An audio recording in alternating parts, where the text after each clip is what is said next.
Happy Tuesday. So Champions League starts, and it's supposed to be a moment where you get back into watching the greatest teams play. So I get a chance to watch Barcelona versus Borussia Dortmund. And I'm, for anybody, if anybody here knows where I work, I'm sorry I had to sneak out to watch this game. First half starts, you kind of have low expectations too if Messi's going to play, right? He hasn't played yet this season. You're thinking maybe they'll hold him out. And they did. So the starting three, Griezmann on the left, Suarez playing striker, and Ansu Fati on the right. You're thinking, oh my gosh, one of the youngest players playing right wing. That's pretty exciting. We're going to have some dynamic play.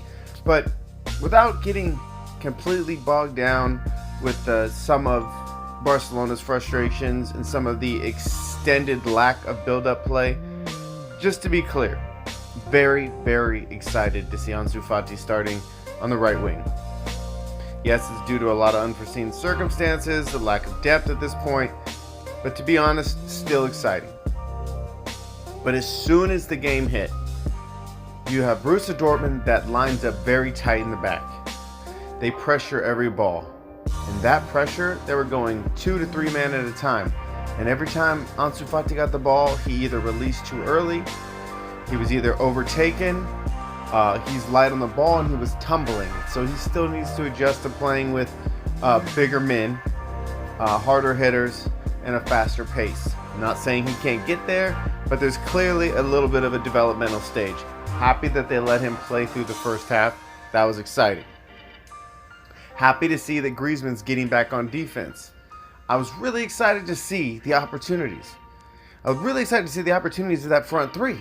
But it really didn't amount to much, to be honest. But I did see a lot of people tracking back. I did see overlaps on that right-hand side with Ansu Fati. Then I would see Artur getting in there. Then I'd see literally De Jong was up there. So they were trying to do overlapping runs. About 30 minutes through the first half, you saw Ansu Fati move over to the left, Griezmann over to the right, clearly trying to find different opportunities. Either the marking was too tight or they needed to try to find a way to loosen up. But the end of the story is there was very little opportunities created. And without being overly critical, be honest, there is a defense that is easily taking Barcelona out. And yes, you may say Messi's not back.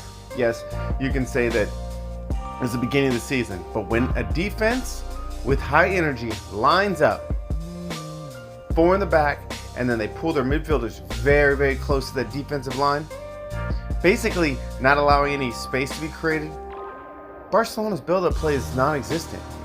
You get lucky to do a 1-2 into the box, but there's already a man on the offensive player. And every team is now lining up as counter-attacking against Barcelona. Why? Because Barcelona isn't able to score through it.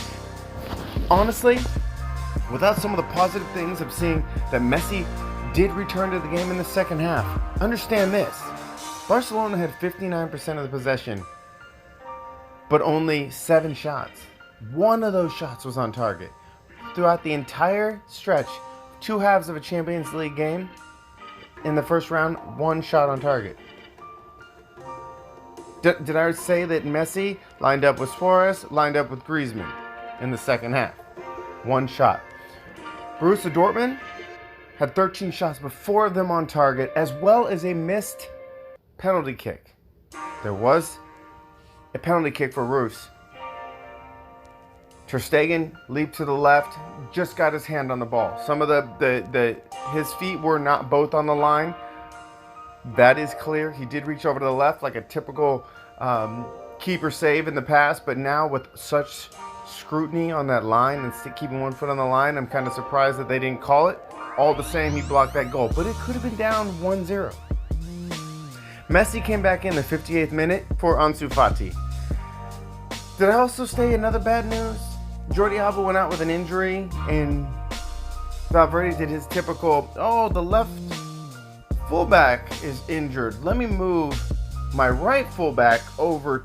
So let me put Semedo to the left and then put Roberto on the right. It's that same makeshift defense he does. Really no secondary plan. Not to be negative, but 1 shot all game. Messi didn't look as crisp, but he's still getting back in the... But the problem is, Messi is finding himself pulling back a little bit more into the midfield to be able to have space to create opportunity. What's concerning to me is both Griezmann. A lot of times Griezmann and Messi both need space to play, and they've not had a chance to gel yet. But the reality is, if the opposing team packs the defense, basically creates two lines of defense with maybe 10 feet in between the defensive line and the midfield line, it's really nullifying Barcelona's opportunities. I mean, this is not the first game. This is something they're going to have to look at. The game ended 0-0. Very lackluster, not as exciting as you'd like to see. And unfortunately, I'm seeing a pattern in the other team's been able to stop Barcelona. With that being said, Messi only played half a game, as well as the whole team still gelling, and I believe the captain on the field is going to make a big impact. Happy to see Ansu Fati getting some time. He looks young. He looks like he needs some time to prepare. Hopefully it wasn't too big of a stage to trot him out there for his Champions League in the place of Messi's right wing. But we'll keep watching it. Borussia Dortmund looked smart. They played hard defense and looked for opportunities on the counterattack.